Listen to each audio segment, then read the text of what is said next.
everybody. My name is Laura Tacho. Thank you for that wonderful introduction, Mary. I'm the CTO at DX. DX is a developer experience company. We help thousands of engineering leaders measure and improve developer productivity and developer experience in their teams and in their organizations. And I've been working in developer tooling for 12, 13 years now. I really think that the last 3 years has given developer productivity its moment in the spotlight. As we can see from Jennifer's talk, a lot of us are thinking about metrics right now. And in fact, I was here on this very stage in 2022 where I also talked about developer productivity and metrics and dashboards. So I'm very happy to be back here to share with you a lot of the things that I've learned in the last few years. It's not just me that's been thinking about developer productivity for all of this time. We've really given metrics their moment in the spotlight. And amidst all of this measuring, I really want to ask an important question. Is developer productivity actually improving? And I wish I could tell you the answer was yes. I wish it was all these metrics and all the measurements that are actually helping our teams improve and increase developer productivity. I wish that we could take data from PRs and tickets and build pipelines, put them on a nice dashboard, give that dashboard to our teams, and then come back in a quarter's time and we could all bask in the glory of our success. But it's become obvious to us that measurement itself isn't getting us anywhere. Because measuring and improving are two different things. Too many organizations spend time and effort building beautiful DORA dashboards that nobody looks at. This has certainly been true in my own experience, in my own career. It might be surprising to you to hear that this quote actually comes from Nathan Harvey, who leads DORA over at Google. Now, Nathan and his team, some of whom are here today, will be the first people to tell you that it's not about the measuring. Any measurement should be in service of getting better at getting better. So if the measurement isn't getting us where we need to go, we obviously need to change our approach. So if we want to improve, we must change the way that we measure. After all, we're not trying to measure just for curiosity or to monitor things. We want to measure so that our teams are actually improving developer productivity. We don't want to measure for control. We want to measure for change. Pfizer is a company that's done this very well. They've really embraced this mindset of measuring for change. They've fundamentally changed the way they think about measuring and improving developer productivity. They've been investing in developer experience for many years, and in the last few years, they've really formalized a lot of effort around it. And they've had some outstanding results. Since the beginning of this year, 22% more developers can deploy in less than an hour. And about a third of their developers can resolve an incident in less than an hour. But they're not sacrificing quality for speed here. While they've been making improvements to deployment frequency and reducing MTTR, they've also increased quality. 6.6 more developers feel their applications are higher quality, more reliable, and also hardened their security stance while doing it. Pfizer is pharmaceuticals, biotech, healthcare. These are traditionally sectors of industry where slower equals safer.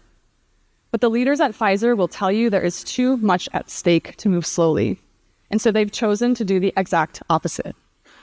For them, it was a choice between better software faster or worse software slower, and they chose better software faster. Now, they're operating at a massive scale. The group that I'm talking about has well over 1,000 engineers.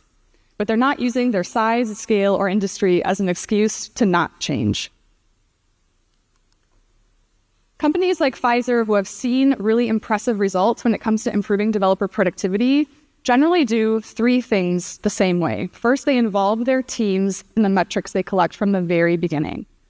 Second, they're tying all of that data to decisions and closing the loop on that continuous improvement cycle, following up with the team, making sure they understand what that data is being used for and what it's not being used for.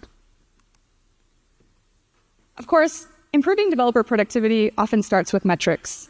And it's true, we do need data to make sure that we are headed in the right direction or that we can prove our success. Especially early on when thinking about measuring developer productivity, the first questions that you probably ask yourself are, what should I measure and how should I measure it? And inevitably, you'll probably end up at a decision point where you have to choose between qualitative data and quantitative data. And in fact, we think that we have to choose between one or the other. A lot of engineering leaders at this point will start to reach for quantitative data. It's what I did first as well. There's lots of advantages to quantitative data. This is generally the data that is most readily available. We've had reports coming out of GitHub and Jira for decades at this point. There's a lot of off-the-shelf tools that can easily integrate with your workflow tools and give you standard or even customized dashboards and reporting. The leaders that I work with, though, have found that even despite this measurement and all the data that they have available to them, they still weren't seeing the outcomes on their team that they were hoping for. The dashboards and the reporting weren't actually helping their teams improve, because measuring and improving are two different things. A lot of engineering leaders feel pressured to start collecting massive amounts of quantitative data because we fall victim to this developer productivity myth, which is that quantitative data is in fact more important than qualitative data. That workflow data is better than measures of perception or self-reported data. And I believed this for a long time as well. It actually took me quite a while to learn my own lesson on this. But when you think about this, software is made by humans, for humans. And when we are so ready to disregard developer input into the system of measurement, we're in fact only giving half the picture to ourselves and doing our teams a disservice. Now, I was very ready to disregard developer feedback because I was looking for truth. And I thought that opinions couldn't be truth. And in fact, I had a false perception of what quantitative data could do for me. I thought it was truly objective, I thought it was truly factual, and I thought I was doing the right thing by trying to measure my team's productivity in the same way I would measure the performance of my Kubernetes cluster or my CI pipeline agents. A lesson that I learned over time was that, in fact, quantitative data lies to us all the time. I know looking at this screenshot of PagerDuty and Slack is giving at least some of you a little wave of anxiety in your stomach. I have that same wave of anxiety. I actually really enjoyed being on call. I think SRE work is some of my favorite kind of work. And I've been paged so many times at 3 p.m. or at 3 a.m. What I do is I go to my dashboards and go to my telemetry data, and I'm looking for the spikes. Sometimes the spikes are not there. All of our metrics were things that we had predicted could go wrong. And oftentimes with incident management, the reason there's an incident is because it's something that you could not predict. And in quantitative-only systems, you can only measure what you think to measure.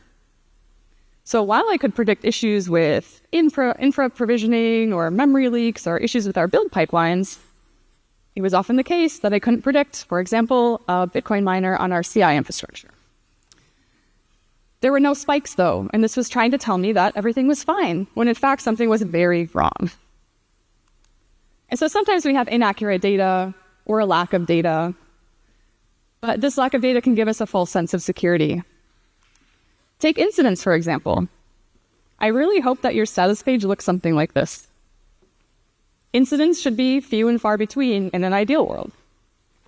But lack of incidents doesn't mean that your code quality is great. Just like a passing test doesn't mean that something isn't broken. It's just not failing in a way that you expected and wrote a test for. And Google wrote about this in their series called Developer Productivity for Humans. And they wrote that intermediary metrics, without them, stakeholders might think that a year with no outages is evidence that the system is high quality because they lack visibility into how developers are experiencing the code base. And in fact, they say that surveying developers a lot, in a similar way to how I mentioned Pfizer had 6.6% more developers satisfied with the quality of their applications. That is a good intermediary metric to gauge whether code quality is improving, because incidents should be very infrequent events. Developer productivity is incredibly complex. There are multitudes of things to measure. And quantitative-only systems are quite rigid, in fact. There's not a lot of room for unexpected things or unpredictable things. What we need instead is something that's a bit more permeable, something that co-adapts with our teams as they're trying to adapt to the environment around them, their tech landscape, the needs of your business. We're also trying to measure for change. Change, by definition, is not rigid. It's quite messy. And so we need our system of measurement to match the goal that we have, which is for improvement. We're not trying to measure for control. We're trying to measure for change.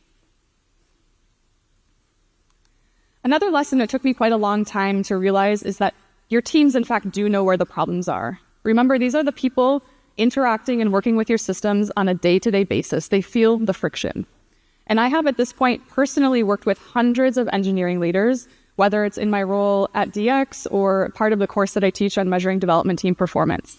I cannot recall a single instance where I have worked with an engineering leader who learned something unknown by looking at a dashboard of quantitative-only metrics that their team had not already told them. And so qualitative data is a key factor of improving developer productivity. Instead of trying to measure and debug our development teams in the same way we would measure and debug our Kubernetes cluster, we can understand that it's the developers themselves are the key to change. They hold the answers, and they are the ones that we need on board in order to enact the change anyway. So here's a real example of how to do it. This is how DX has solved this problem. What we need to do here is capture things like sentiment and priority next to each other. Surprisingly, when you ask a developer about their sentiment for something, it's not the things that have the lowest sentiment score that are in fact the highest priority for them to fix. And if you're looking only at sentiment, you might get distracted about things that are actually higher priority. They're not always the same. When you have sentiment and priority, you can look at that in context with workflow data.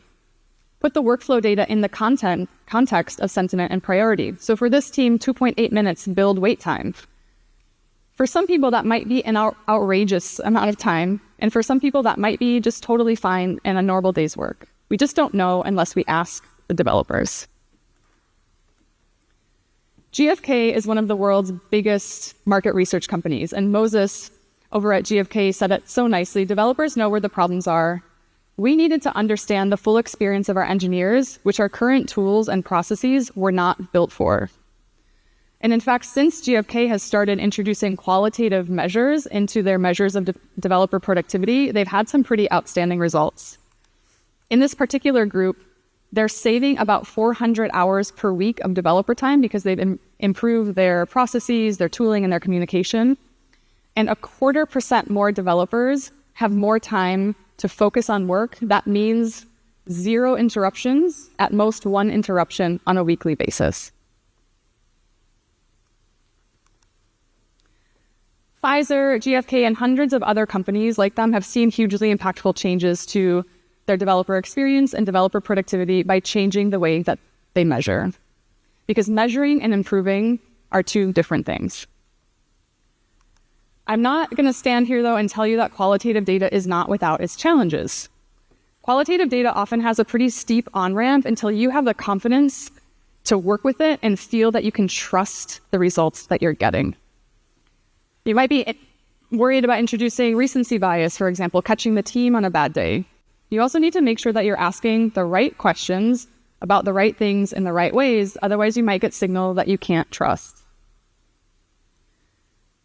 Survey design is really difficult. The survey that we've built, we've worked with industry experts like Dr. Nicole Forsgren, who is the founder of Dora, Dr. Margaret Ann Story, who works with Nicole on the SPACE framework. They've chosen everything from the topics to how we ask the questions to how we provide data analysis afterward.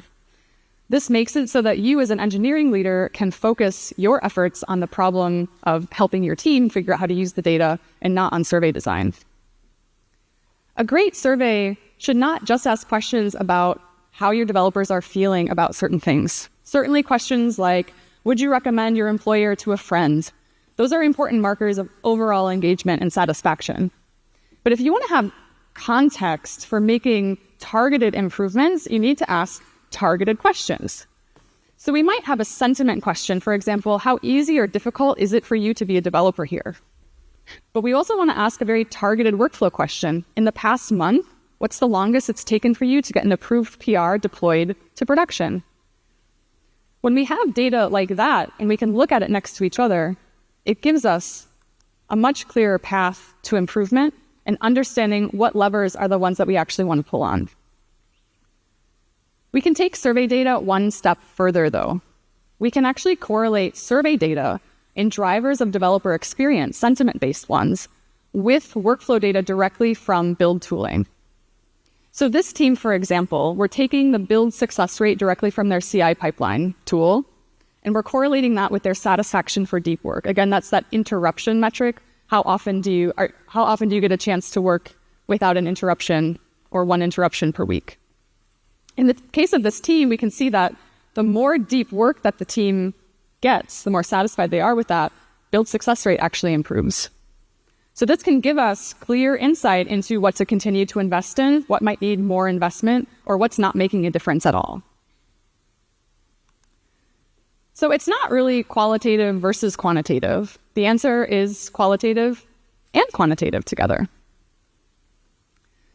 The other super hard thing about qualitative data and developer surveys in general is participation rate.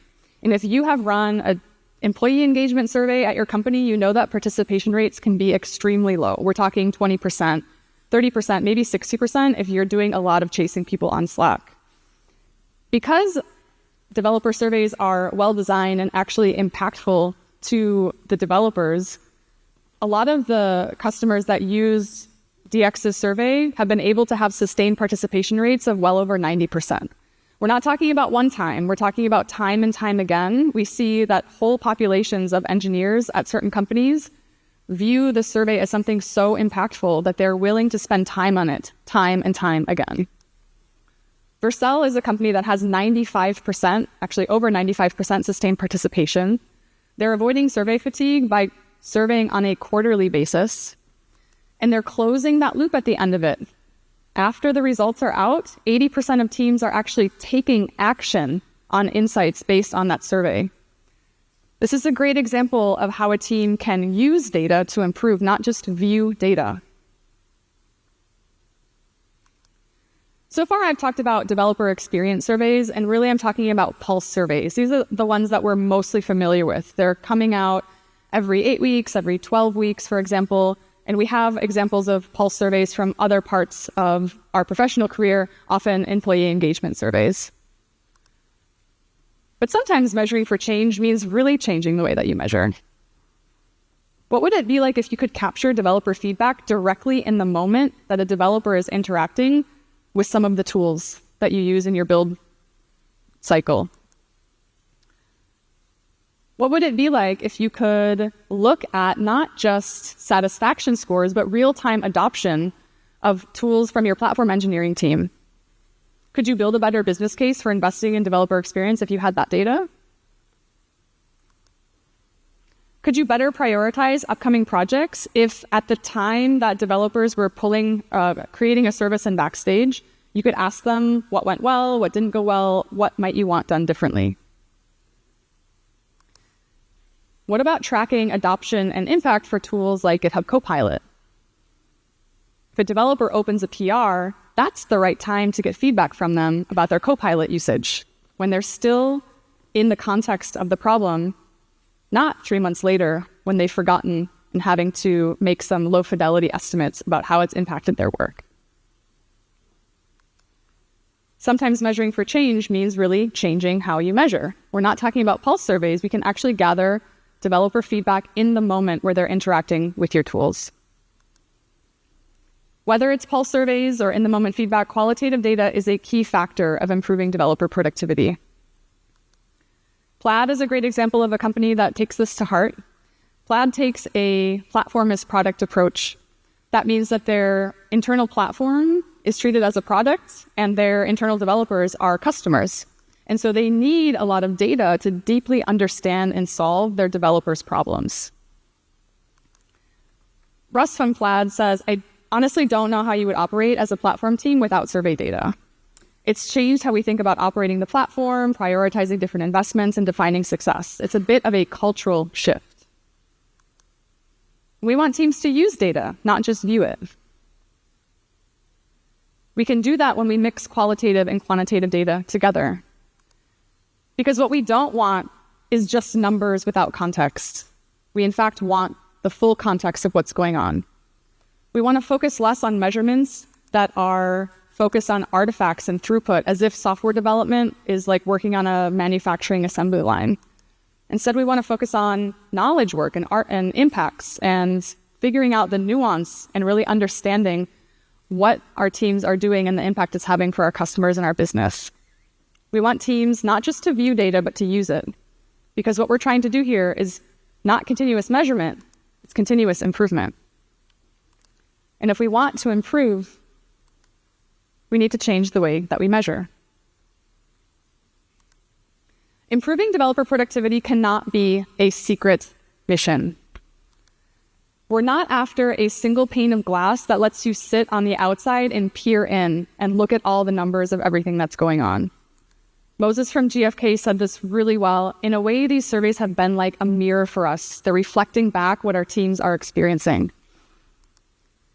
You might be able to measure some things unobtrusively through that single pane of glass, but I guarantee you will not be able to change them that way. You must involve your team in order to change developer productivity.